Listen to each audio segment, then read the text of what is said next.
excuse to talk, rant, and embarrass myself in front of all of y'all. As you can see, we've changed locations once again because I still have not finished my Japan trip. But I want to.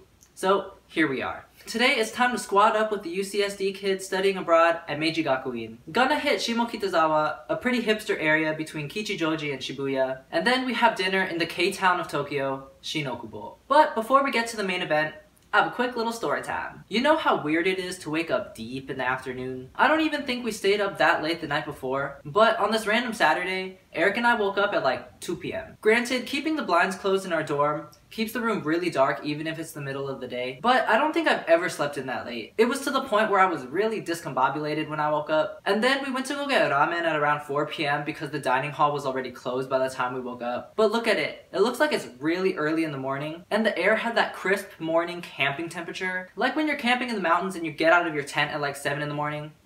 Felt like that. But the point of the story is, I was really confused. I had just woke up, but then my day was like almost already over, but then like my surroundings were telling me that it was like really early in the morning. Yeah, that's it.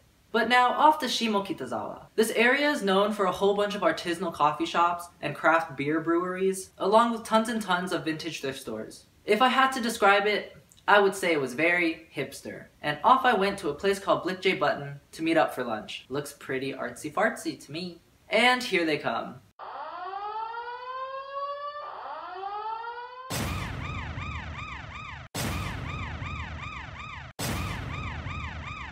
Eriko, Jackie, Justin. They're also doing study abroad in Japan, but their school is over here. So here we go, UCSD, but in Japan. Let's go eat. Blick J Button was this really cool cafe lunch place that has really interesting decor. I feel like an author about to write my novel. I was out of my element. Here's the menu that's all in Japanese. Time to take 10 minutes translating it before we order. Look how picturesque this teacup is. Right in the beam of sunshine emitting whips of steam. What world have I entered into? But here's the food. Everything comes with this salad. And then here's my seafood risotto. Okay everyone, let's go. We're ready.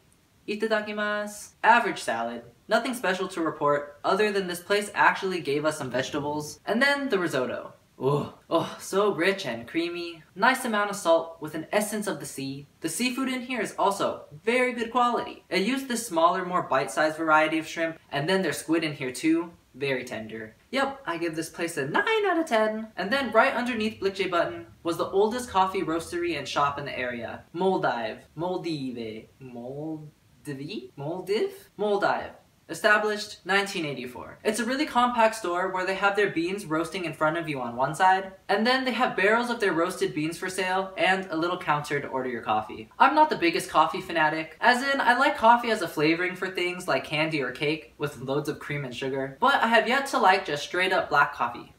And this place did not change my mind. I got a milk with their store-made coffee jelly, and it was really bitter. I couldn't even tell you if it was high quality coffee or not. Trying to look past the bitterness though, I guess it did have a nice coffee flavor, but I couldn't tell you anything about the notes of the coffee or where it was grown or if it was like acidic or not. So off we go, coffee in hand, wandering the streets where we come across this taxidermy or taxidermy replica shop. It's a toucan and a penguin. Do whatever you want with a toucan, but like, the penguin didn't deserve that. Real talk though, don't do that to the toucan either.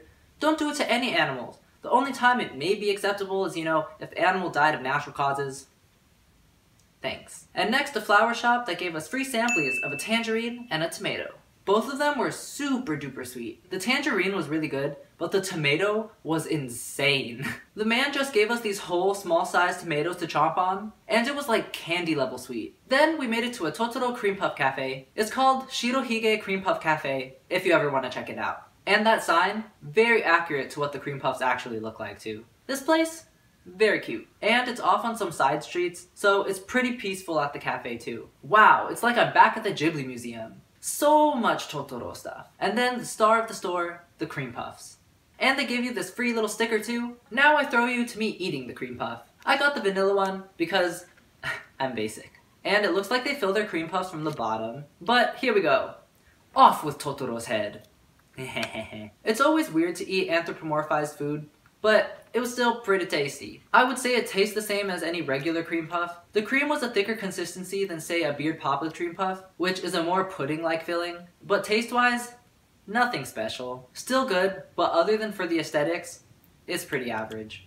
7 out of 10. Then we made a quick pit stop at the senbei, aka rice cracker factory, where they make all their senbei in-house.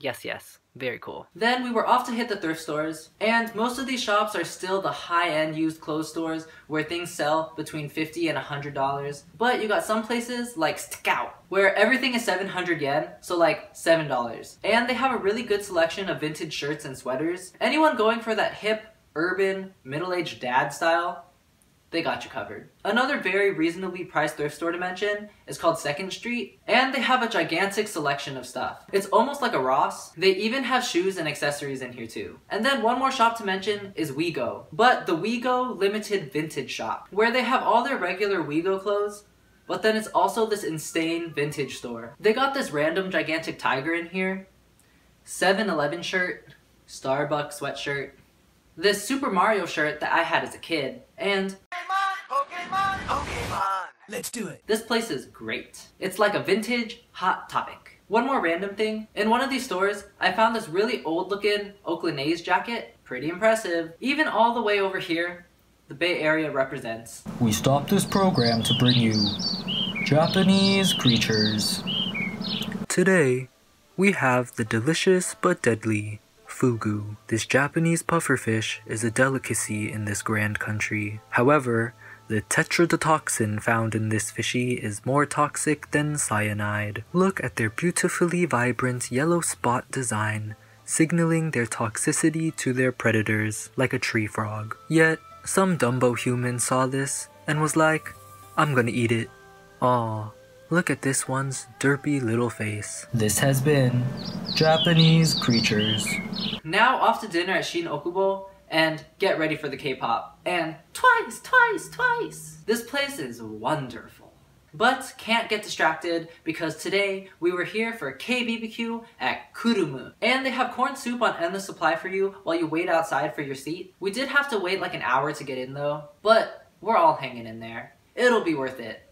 Or at least, that's what you gotta tell yourself. And then we finally got inside and ordered some food. The appeal of this place is the gigantic assortment of vegetables that they give you to wrap your meat in. It's more than 18 types, and they give you this informational card to identify things. This place isn't all you can eat, but that's totally fine because look at those slabs of meat. And they cook it for you too, so all you gotta do is sit back, relax, and wait. And wait. And throw up our peace signs while we wait. And watch the juices drip off the pan while we wait. Watch the nice employee flip the meat while we wait. Stare at the glorious protein morsels one last time while we wait. Assemble our first bite and then finally dig in. Ah yes, look at that joy. Was it worth the wait? Heck yeah. Gotta go in for another bite and another and another. Oh. Each bite is a whole new experience because there's endless combos of meat, pickled garnish, and vegetable wraps.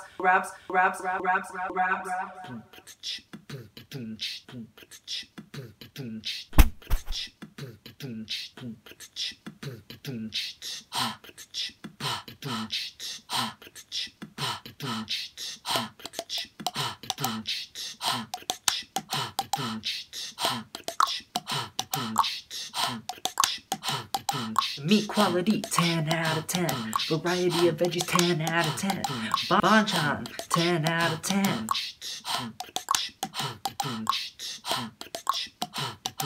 My favorite was the sweet garlic one, because 1, pork belly rocks, and 2, fried garlic chunks. Heck yeah, heck yeah, heck yeah, heck yeah.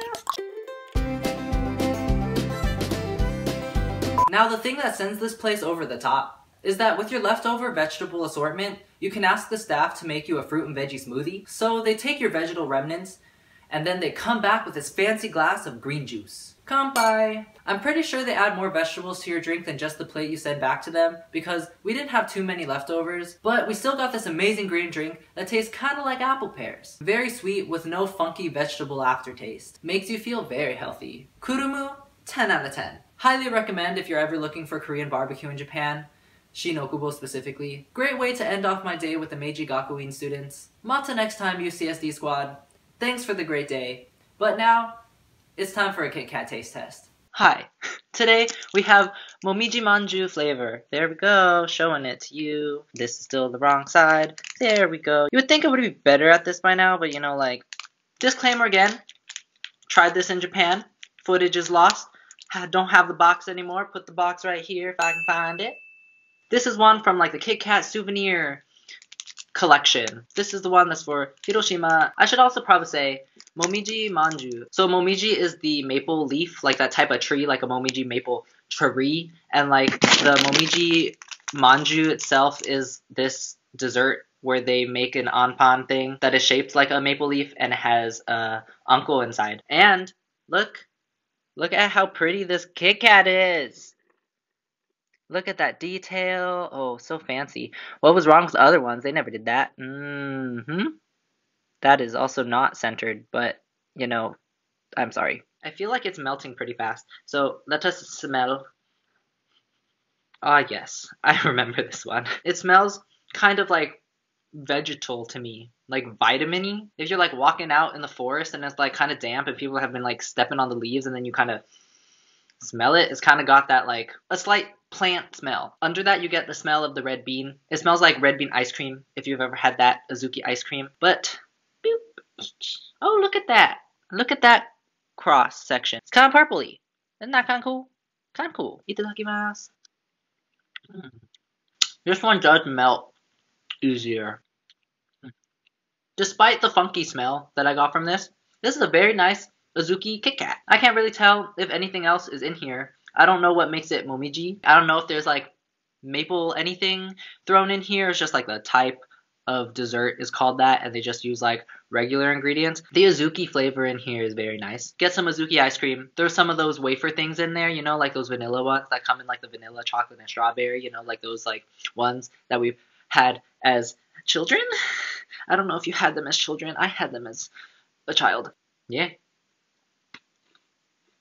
The chocolate, white chocolate base. I think there's some Azuki in there because when you're dissolving it in your mouth, it's kind of got that, like the powdery texture of beans. I've never had an actual Momiji manju, but from what I think it tastes like, I think it's matching up. I don't know, Kit Kat is still good. If you like red bean, you'll like this one. Homeland, Hiroshima, I approve. It's not the most unique Kit Kat on the market, but you know, like, sometimes, you know, you just gotta do the normal things really well. Some life advice for you, you know. I can't say that I follow it, but yeah, see you next time. And that brings me to an end of this Otoshi monologue. Hope you enjoyed seeing Shimo Kitazawa and got hungry for some Korean barbecue because I know I am. Hope y'all have a great day and night, and I'll talk to y'all next time I do something interesting. Mata next time!